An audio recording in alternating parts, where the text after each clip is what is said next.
Um passeio pelo centro de São Paulo percorre os caminhos e a história de personagem marcante dos primeiros anos de independência do Brasil, a Marquesa de Santos, amante de Dom Pedro I. Na Praça do Patriarca, o convite para os turistas embarcar em uma viagem na história que começa em 1797. Há 216 anos, nascia Domitila de Castro do Canto e Melo, em São Paulo de Piratininga, a capital do estado.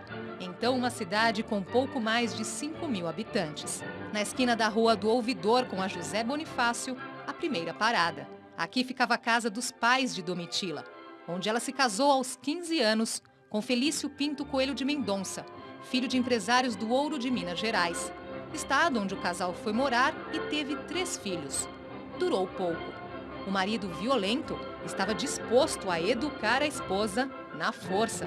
Domitila não baixou a cabeça. 3 anos depois, voltou para a casa dos pais, em São Paulo. O próximo capítulo acontece na Rua Tabatinguera, palco de uma cena que entrou para a história. Onde hoje fica a Capela de Santa Luzia, existiu uma fonte. Em um dia de 1819, Domitila foi até lá pegar água, quando o marido a esfaqueou. Para mim que não sou de São Paulo, acho que é legal também passear e conhecer os lugares que a gente aprende como história do Brasil desde pequeno, tá? Então isso é muito interessante para mim.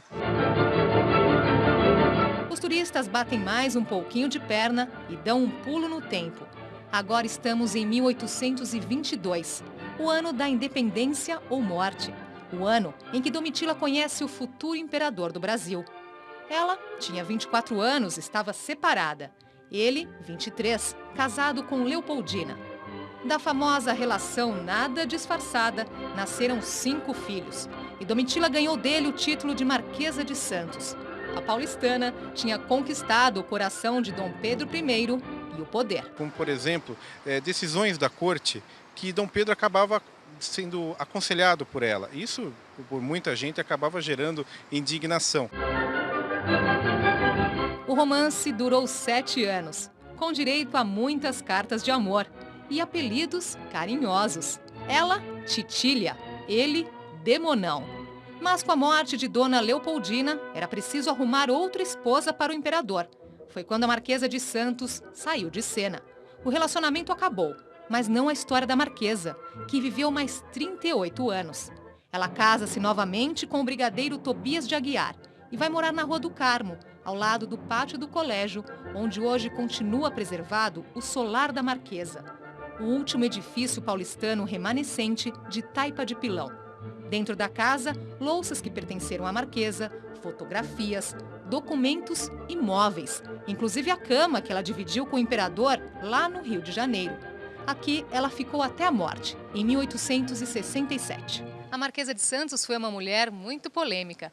Para uns, uma pessoa caridosa, protetora dos pobres. Para outros, uma prostituta oportunista.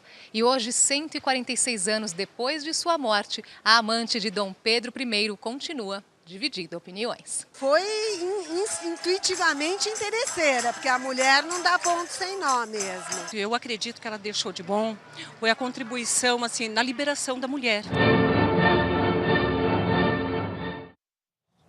Nós vamos falar mais sobre a Marquesa de Santos agora com o nosso entrevistado, o historiador e biógrafo Paulo Resutti. Ele é autor dos livros Titília e Demonão e Domitila. Paulo, muito obrigada por aceitar o nosso convite. Obrigado a você. Bom, esse livro aqui era para vir depois, mas veio antes, é isso? Titília e o Demonão. Na verdade, a biografia, né? Eu estava fazendo a biografia e eu achei as cartas em Nova York. E aí esse livro teve que sair primeiro. Entendi. E a biografia teve que dar um tempinho para poder ser lançada. E daí são cartas deles, e ele assinava mesmo o Demonão, ele tinha bom humor. Tinha um excelente humor.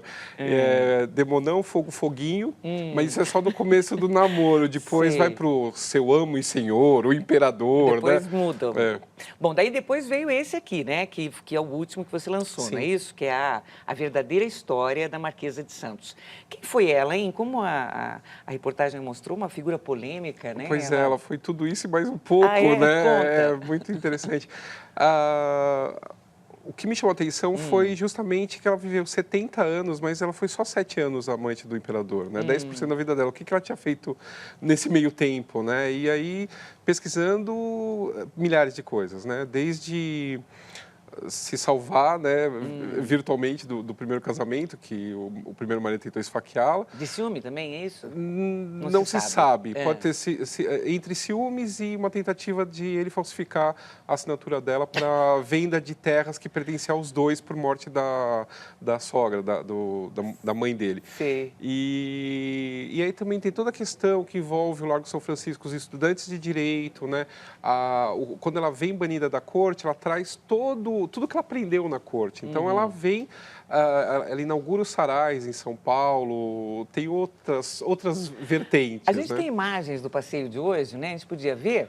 Então, conta pra gente, foi um sucesso esse passeio, parece que já tem gente querendo saber demais, né? Foi bastante...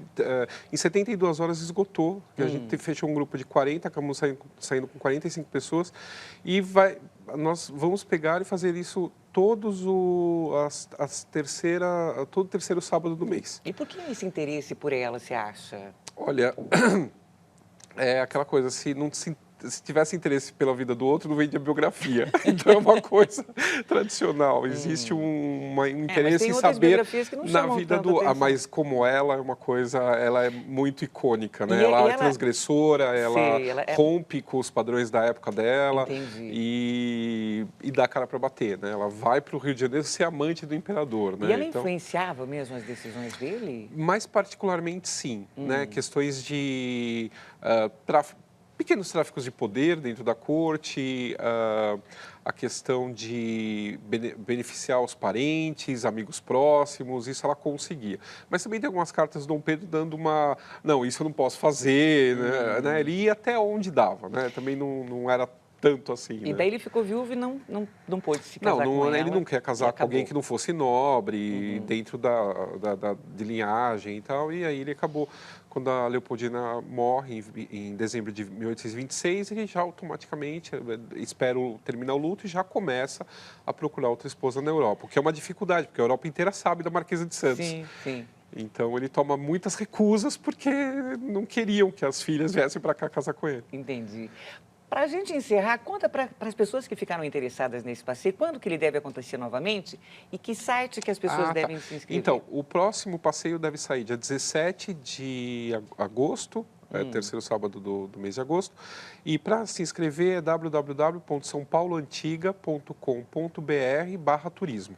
Quanto custa o passeio? R$30. R$30. E as pessoas vão a pé visitando os lugares que ela e termina no museu.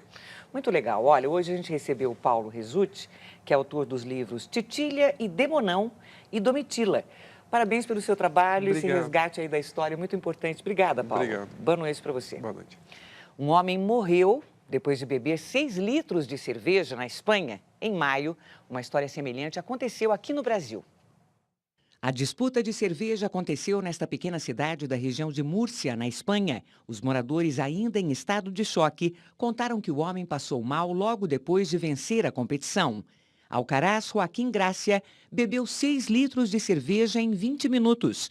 O espanhol, de 45 anos, teve uma parada cardíaca. Há 2 meses, em Campo Grande, no Brasil, morria Luana Priscila Soares, de 21 anos.